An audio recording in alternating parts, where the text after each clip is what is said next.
Now it's time to look at one of the biggest pillars of internet marketing of all, SEO. SEO is search engine optimization, and this basically means that you're trying to get your website to show up in the search results. Of course, you're not going to be able to show up high in every search result, so this is where keywords and targeting come in. A keyword is essentially a word or phrase that people are going to search in order to find your site.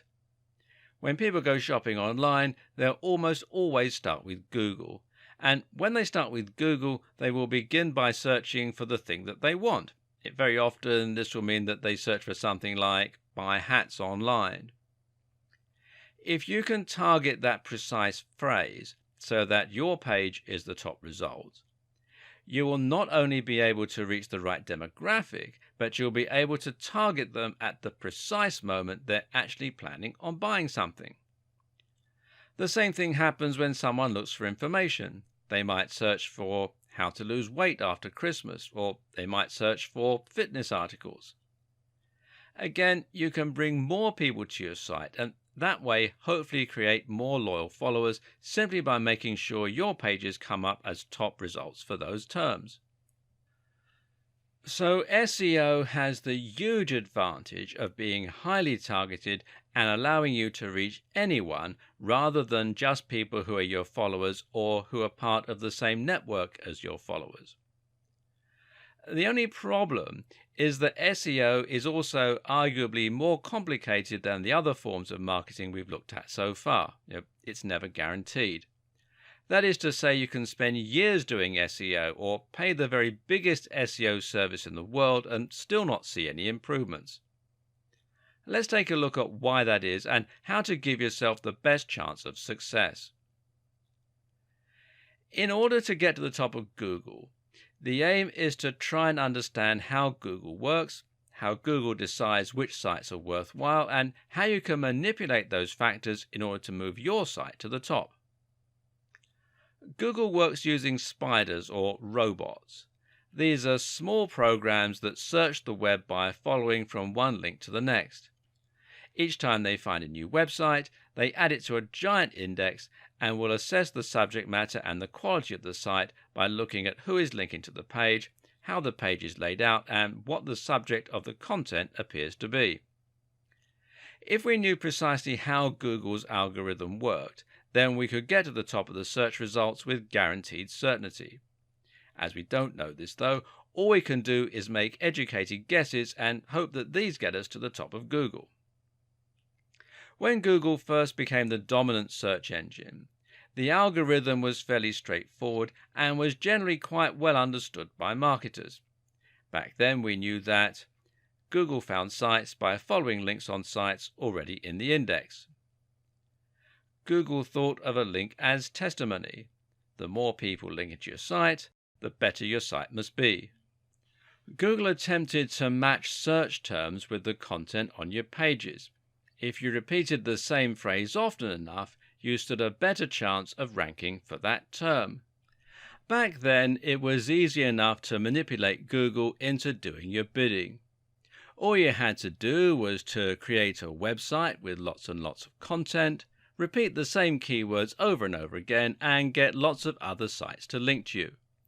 It was literally a matter of whoever worked the fastest could get to the top of Google the quickest. Unfortunately, though, this also led to some very bad practices. People would stuff keywords into their text, repeating the same few phrases over and over again. People would pay for links. People would steal content and spin it, swap words for synonyms, and generally Google's results started to become dominated by spam. So Google clamped down and introduced some smarter rules and algorithms. These updates to its system were known as Penguin and Panda and really shook up the internet marketing community. Now Google is much smarter when it comes to looking for content and now values quality over quantity to a large degree. A few examples of the changes.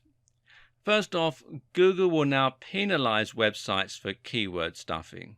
A density of 1 to 2% is generally recommended. Google now prefers long-form content and will reward it.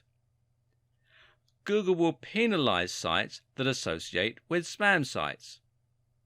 Low-quality links are worthless. Links from established authorities mean much more. A single link from Harvard is worth 1,000,000 links from spam sites. Google now understands synonyms and related terms and will look for you to have written around a subject. Google penalizes links that are from sites that aren't related to yours. Google clamps down hard on paid links.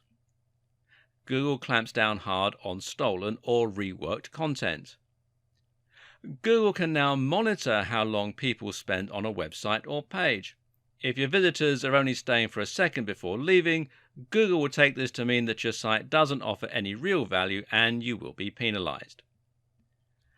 This sudden change resulted in a lot of sites being removed from Google altogether, which badly hurt many businesses. As you can imagine, this caused quite a lot of outcry. But what's important to remember is that website owners are not the customers Google is catering to. Google is catering to users who want to use Google in order to find high-quality content.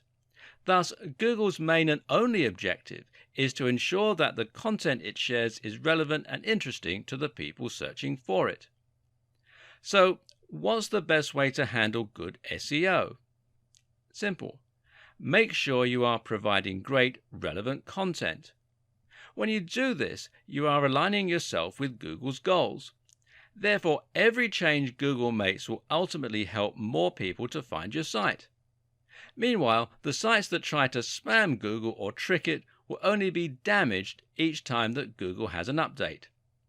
So, with all that said, how do you go about carrying out SEO for your site in this day and age? We'll cover that in part 2.